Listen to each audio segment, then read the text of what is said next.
Un saludo a todos y bienvenidos nueva vez a mi canal. Agradecerles por su sintonía y recomendarles a aquellas personas que aún no se han suscrito al canal que se suscriban para que estén actualizados en el momento de que conversemos un poco más sobre obstetricia y ginecología y sobre todo sobre la salud de la mujer en sentido general. Al suscribirte, activa las campanas de notificaciones para que te llegue la información de los nuevos videos que subimos en el canal. El día de hoy voy a hablar acerca de un tema relacionado a la cantidad de líquido amniótico en la mujer embarazada.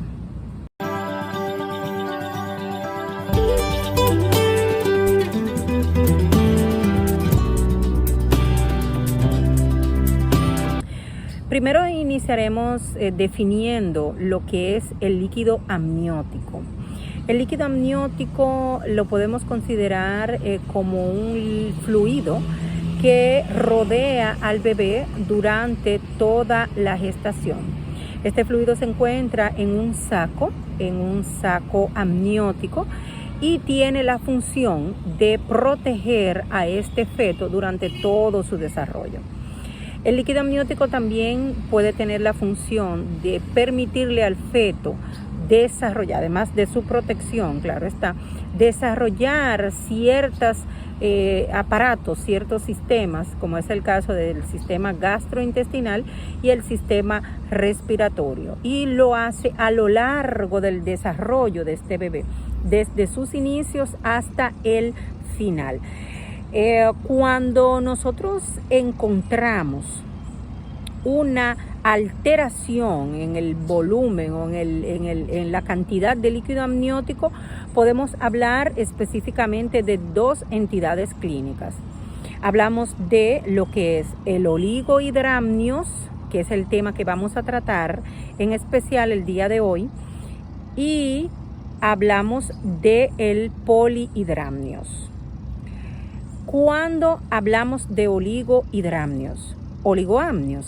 hablamos en el caso de que haya una reducción significativa de los niveles de líquido amniótico. Y por el contrario, hablamos de la otra patología que es el polihidramnios, cuando encontramos aumento en la cantidad de líquido amniótico por encima del valor normal. Cabe destacar que por esta razón siempre es importante que en las sonografías que mandamos a hacer a todas nuestras mujeres embarazadas nos midan lo que es la cantidad de líquido amniótico para poder detectar a tiempo estas patologías. Disminución de lo que es la cantidad de líquido amniótico o la patología llamada oligohidramnios, podemos decir que es una patología que afecta básicamente un 10% de los embarazos, aunque en muchas ocasiones no es detectada, y de ser detectada en algunas ocasiones no es detectada a tiempo. Pero por lo general esta patología suele darse de manera natural durante el último trimestre del embarazo y sobre todo en aquellos casos donde la mujer ya pasa las 41 semanas de gestación, o sea que hablamos de un embarazo post-término. Pero ya decimos que aquí una ligera disminución de la cantidad de líquido amniótico puede considerarse como normal. Pero cuando encontramos la reducción del líquido amniótico en otras edades gestacionales, dígase al inicio del embarazo o a mitad del embarazo, primero o segundo trimestre del embarazo, sí puede ser un problema para esta embarazada y sobre todo para nuestro bebé. Aunque en muchas ocasiones también el presentarse disminución de la cantidad de líquido amniótico en el tercer trimestre del embarazo, dígase en el último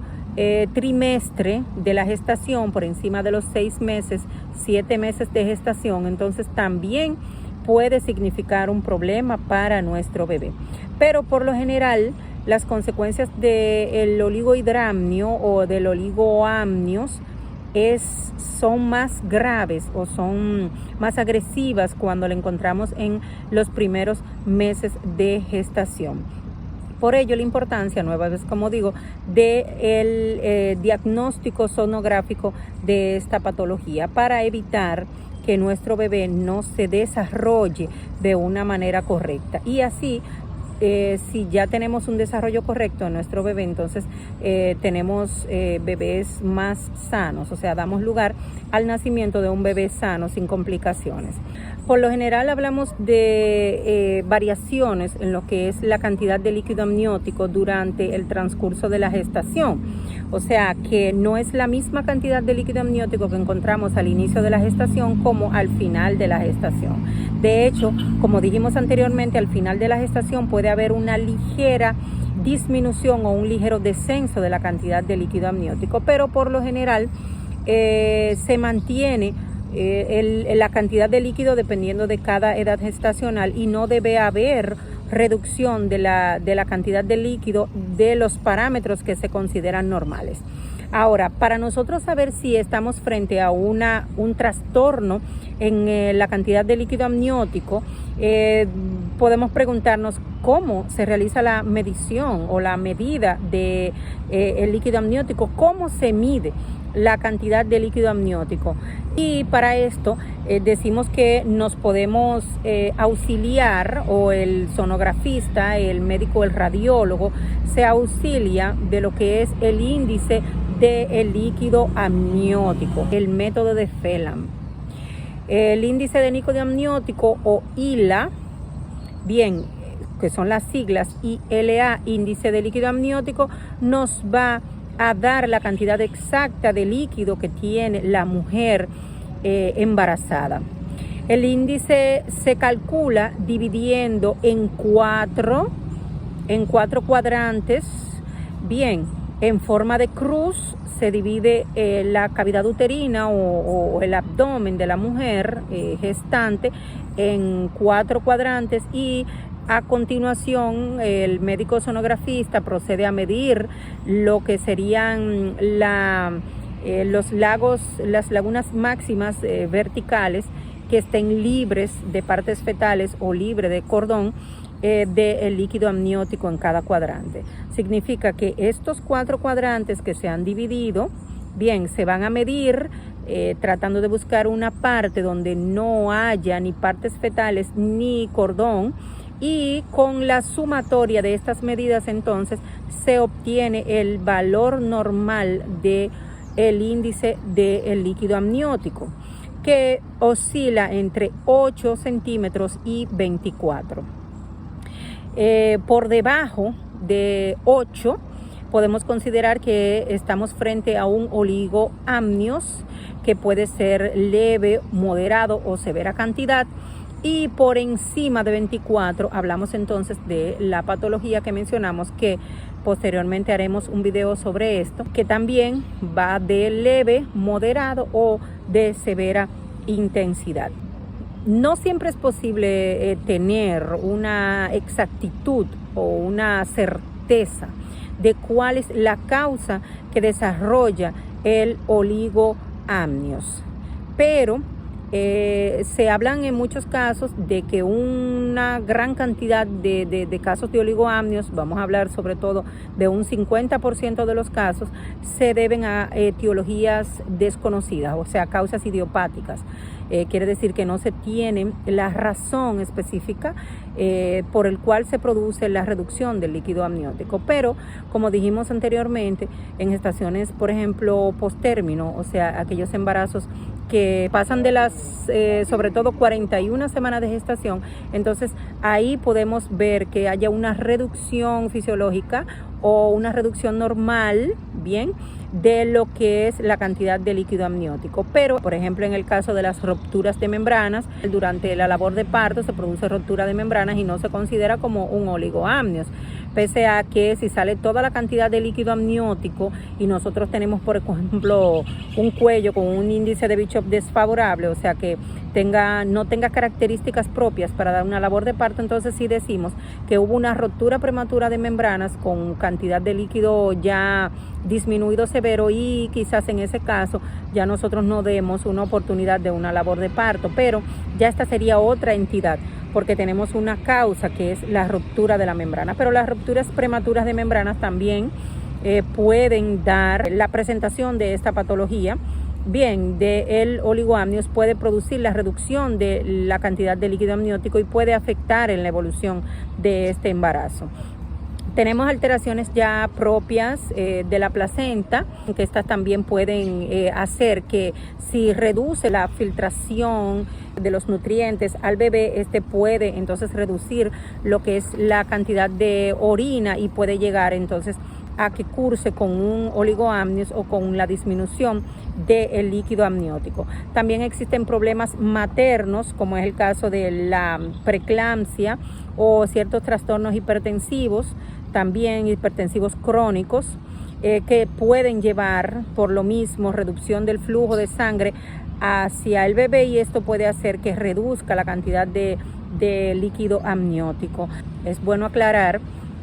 que el líquido amniótico también va a depender la cantidad de la ingesta del bebé, que desde el momento de varias semanas de gestación hasta el final el bebé se la pasa ingiriendo este líquido amniótico y orinando también. El líquido amniótico va a permitir que nuestro bebé, como dije anteriormente, desarrolle el sistema pulmonar, porque le va a entrar la cantidad de líquido amniótico a través de las coanas, ¿verdad? Y va a ir sobre todo el tracto respiratorio y va a permitir que el tracto respiratorio, sus pulmones se desarrollen. Nuestro bebé no respira dentro de la cavidad uterina, pero sí hace insinuaciones de movimientos respiratorios que pueden desarrollar lo que es el aparato respiratorio, o sea, que desarrollan los pulmones del bebé. Al igual que también nuestro bebé traga ese líquido y al tragarlo se desarrolla de forma correcta el sistema gastrointestinal y produce al tragarlo el desarrollo también del aparato urinario, produciendo lo que es la orina, porque nuestro bebé orina dentro de la cavidad uterina. Y si el bebé deglute poca cantidad de líquido, va a orinar poco, llevando entonces a una consecuencia de un oligoamnios que puede ser de leve, moderado o severa cantidad. Existen malformaciones, por ejemplo, malformaciones congénitas. Si el bebé tiene alguna malformación en el sistema urinario, por ejemplo en los riñones o también en las vías urinarias, también el bebé puede presentar dicha patología. Y la utilización de algunos medicamentos, como son los inhibidores de la enzima convertidora de angiotensina, como son medicamentos antihipertensivos, medicamentos que se utilizan para la presión, como es el captopril, que pueden producir reducción de la cantidad de líquido amniótico, al igual que también los antiinflamatorios no esteroides. En ciertas dosis se puede producir una reducción en la cantidad de líquido. Si hablamos de los signos y síntomas que se pueden presentar, son raros los signos y síntomas que se pueden presentar en la madre. Bien, porque por lo general lo único que la madre puede percibir en ciertas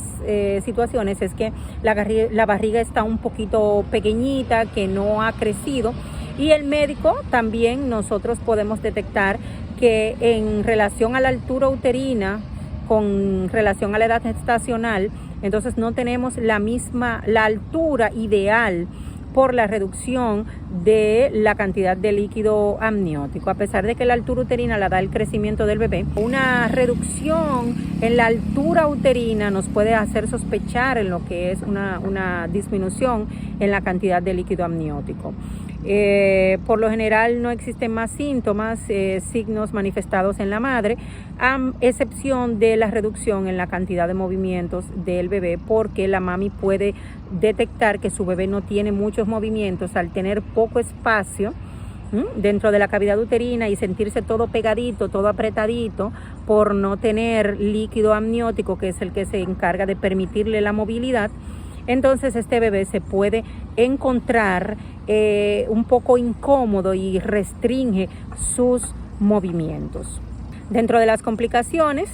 dijimos que la falta de líquido, todas las complicaciones que pueda tener, falta de desarrollo del bebé, falta de desarrollo del sistema respiratorio, del sistema urinario, puede hacer también compresión del cordón ya al final del tercer trimestre, que puede hacer que haya compromiso en lo que es una labor de parto, compromiso en la frecuencia del bebé por compresión del bebé durante las contracciones y demás, y puede llevarnos a la interrupción de un embarazo vía cesárea. Con respecto al tratamiento, ya para finalizar con este tema, podemos decir que el tratamiento del oligoamnios va más en hacer un seguimiento exhaustivo de la madre en gestación para determinar los riesgos que puedan haber con respecto a este bebé. Pero sobre todo el tratamiento va a depender de lo avanzado que esté el embarazo, porque en muchos casos, si vemos una paciente con una disminución severa de lo que es la cantidad de líquido amniótico y tenemos un embarazo cercano al término, entonces decidimos la interrupción del embarazo. En el caso de